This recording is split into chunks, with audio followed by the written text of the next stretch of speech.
1874 April 25, 1937 July 20 మధ్యకాలంలో Guglielmo Giovanni Maria Marconi అనే Italian ఆవిష్కర్త, ఎలక్ట్రికల్ ఇంజనీర్.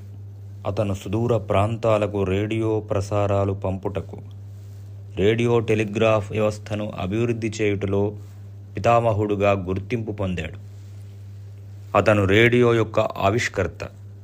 1909లో కార్ల్ ఫెర్డినాండ్ బ్రాండ్తో కలిసి వైర్లెస్ టెలిగ్రఫీ అనే అంశంపై భౌతిక శాస్త్రంలో నోబెల్ బహుమతి తీసుకున్నాడు.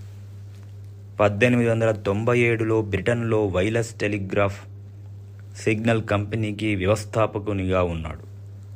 అతను ఇతర భౌతిక శాస్త్రవేత్తల ప్రయోగాలను ఆధారంగా చేసుకుని రేడియో అనే కొత్త ఆవిష్కరణ చేసి వ్యాపార రంగంలో ఘనమైన విజయాన్ని సాధించాడు. 1929లో మార్కోనీని మార్చిజ్ అనే అవార్డుతో విక్టర్ ఇమ్మాన్యుయేల్ గౌరవించాడు. 1931లో అతను పోప్ పియస్ XI కోసం వాటికన్ రేడియోను ఏర్పాటు చేశాడు. మార్కోని 1874 ఏప్రిల్ 25లో ఇటలీ దేశంలోని బొలోగ్నాలోని అన్నీ జేమ్సన్ గుసెప్ మార్కోని దంపతులకు జన్మించాడు. మార్కోని బొలోగ్నా ఎందుగల అగస్టో రిఘి లాబొరేటరీలో ప్రైవేట్గా చదువుకున్నాడు. విద్యార్థి దశలో మార్కోని పరిశోధనల పట్ల మక్కువ చూపించేవాడు. అతనికి సోదరుడు ఆల్ఫోన్సో, సవతి సోదరుడు లుగీలు ఉండేవారు. మార్కోని, అతని సోదరుడు ఆల్ఫోన్సోలు తమ తల్లితో పాటు బెడ్ఫోల్డ్ పట్టణంలో నివసిస్తుండేవారు. మార్కోని చిన్నతనంలో పాఠశాలకు హాజరు కాలేదు. ఏ పాఠశాల యందు ఉన్నత విద్యాభ్యాసం చేయలేదు. దీనికి బదులుగా అతను తన తల్లిదండ్రులచే నియమించబడిన ప్రైవేట్ ఉపాధ్యాయుల నుండి ఇంట్లో రసాయన శాస్త్రం, గణితం, భౌతిక శాస్త్రాలను నేర్చుకున్నాడు. టుస్కానీ లేదా ఫ్లోరెన్స్ ప్రాంతాల వెచ్చని వాతావరణం కోసం అతని కుటుంబం బొలోగ్నాను విడిచిపెట్టినప్పుడు శీతాకాలంలో గుగ్లియెల్మీ కోసం అదనపు శిక్షకులను నియమించింది. లివోర్నోలోని ఉన్నత పాఠశాలలో పనిచేయుచున్న భౌతిక ఉపాధ్యాయుడు ప్రొఫెసర్ విన్సెంజో రోసా ముఖ్యమైన గురువుగా మార్కోని గుర్తించాడు. రోసా 17 ఏళ్ల మార్కోనికి భౌతిక దృగ్విషయాల ప్రాథమిక విషయాలను, అలాగే విద్యుత్తుపై కొత్త సిద్ధాంతాలను నేర్పించాడు. 18 ఏళ్ల వయస్సులో అతను తిరిగి బొలోగ్నాకు వచ్చాడు. అప్పుడు అతనికి హెన్రిచ్ హెర్ట్జ్ కనుగొన్న విషయాలపై పరిశోధన చేసిన బొలోగ్నా విశ్వవిద్యాలయ భౌతిక శాస్త్రవేత్త అగస్టో రిఘితో పరిచయం ఏర్పడింది. విశ్వవిద్యాలయంలో ఉపన్యాసాలకు హాజరు కావడానికి విశ్వవిద్యాలయం ప్రయోగశాల గ్రంథాలయాన్ని ఉపయోగించడానికి మార్కోనిని అగస్టో రిఘి అనుమతించాడు. యువకునిగా ఉన్ననాటి నుండి మార్కోని విజ్ఞాన శాస్త్రం, విద్యుత్తు పట్ల ఆసక్తి కలిగి ఉండేవాడు. 1890ల ప్రారంభంలో అతను వైర్లెస్ టెలిగ్రఫీ అనే ఆలోచనపై పనిచేయడం ప్రారంభించాడు. అంటే ఎలక్ట్రిక్ టెలిగ్రాఫ్ ఉపయోగించిన వైర్లను కనెక్ట్ చేయకుండా టెలిగ్రాఫ్ సందేశాలను ప్రసారం చేయడం. ఇది కొత్త ఆలోచన కాదు.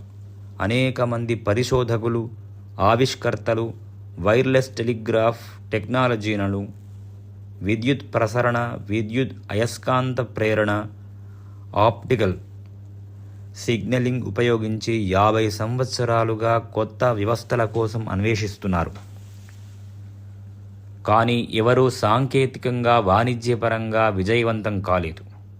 కొత్త అభివృద్ధి హెన్రిచ్ హెర్ట్జ్ నుండి వచ్చింది. అతను 1888లో విద్యుత్ అయస్కాంత వికిరణాన్ని ఉత్పత్తి చేయగలవచ్చునని గుర్తించగలమని నిరూపించాడు.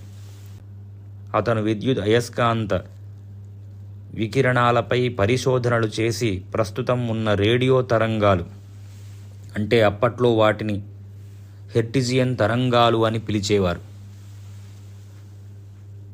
ఆ తరంగాలను కనుగొన్నాడు. 1894లో హెర్ట్జ్ మరణానంతరం అతను పరిశోధనను కొనసాగించి కొత్త ఆవిష్కరణను సృష్టించింది మార్కోని. అతను హెర్ట్జ్ పరిశోధనలకు బోలోగ్నా విశ్వవిద్యాలయం భౌతిక శాస్త్రవేత్త ఆగస్టో రిఘీతో కలిసి కొనసాగించుటకు అనుమతి లభించింది. 20 సంవత్సరాల వయస్సులో మార్కోని రేడియో తరంగాలలో ప్రయోగాలు చేయడం ప్రారంభించాడు. తన నౌకరు మిగ్నాని సహాయంతో ఇటలీలోని పొంటెచియోలోని విల్లా గ్రిఫోన్ వద్ద తన ఇంటి అటకపై తన సొంత పరికరాలను నిర్మించాడు. మార్కోని హెర్ట్జ్ అసలు ప్రయోగాలను అభివృద్ధిపరిచాడు. రిఘీ సూచన మేరకు ఫ్రెంచ్ భౌతిక శాస్త్రవేత్త ఎడ్వర్డ్ బ్రాన్లీ 1890 ఫలితాల ఆధారంగా ఒక ప్రారంభ డిటెక్టర్ అయిన కొహరర్ ఉపయోగించడం ప్రారంభించాడు. రేడియో తరంగాలు క్రియాశీలకమైనప్పుడు నిరోధాన్ని మార్చుకునే లార్జ్ చేసిన ప్రయోగాలను ఉపయోగించాడు. 1894 వేసవిలో అతను బ్యాటరీ, కొహెరర్, ఎలక్ట్రిక్ బెల్తో కూడిన తుఫాన్ అలారంను నిర్మించాడు. మెరుపు ద్వారా ఉత్పన్నమయ్యే రేడియో తరంగాలను ఎంచుకున్నప్పుడు అది ఆగిపోయింది. డిసెంబరు 1894లో ఒక రాత్రి మార్కోని తన తల్లికి ఒక రేడియో ట్రాన్స్మిటర్ రిసీవర్ను ప్రదర్శించాడు. ఇది ఒక పరికరాల అమరిక. ఒక బెంచ్ మీద టెలిగ్రాఫిక్ బటన్ను నొక్కడం ద్వారా గదికి అవతలి వైపు బెల్ రింగ్ చేసింది. తన తండ్రి సహకారంతో మార్కోని భౌతిక శాస్త్ర సాహిత్యాన్ని చదవడం కొనసాగించాడు. అందులో నుండి రేడియో తరంగాలతో ప్రయోగాలు చేస్తున్న భౌతిక శాస్త్రవేత్తల ఆలోచనలను తీసుకున్నాడు. అతను పోర్టబుల్ ట్రాన్స్మిటర్లు, రిసీవర్ సిస్టమ్స్ వంటి పరికరాలను అభివృద్ధి చేశాడు. అవి ఎక్కువ దూరం పనిచేయగలవు. అతని ప్రయోగశాల ప్రయోగం తప్పనిసరిగా ఉపయోగకరమైన కమ్యూనికేషన్ వ్యవస్థగా రూపొందింది. మార్కోని అనేక భాగాలతో కూడిన పనిచేసే వ్యవస్థలను తయారు చేశాడు. 1895 వేసవిలో మార్కోని తన ప్రయోగాలను బొలోగ్నాలోని తన తండ్రి ఎస్టేట్లో ఆరుబయటకు తరలించాడు. అతను యాంటెనా యొక్క విభిన్న ఏర్పాట్లు, ఆకృతులను ఉపయోగించి ప్రయత్నించాడు. కానీ మెరుగైన విధానంలో కూడా అతను సిగ్నల్స్ను 1/2 మైలు వరకు మాత్రమే ప్రసారం చేయగలిగాడు. ఆలివర్ లార్జ్ 1894లో ఇదే రేడియో తరంగాలకు గరిష్ట ప్రసార దూరం అని ఊహించాడు.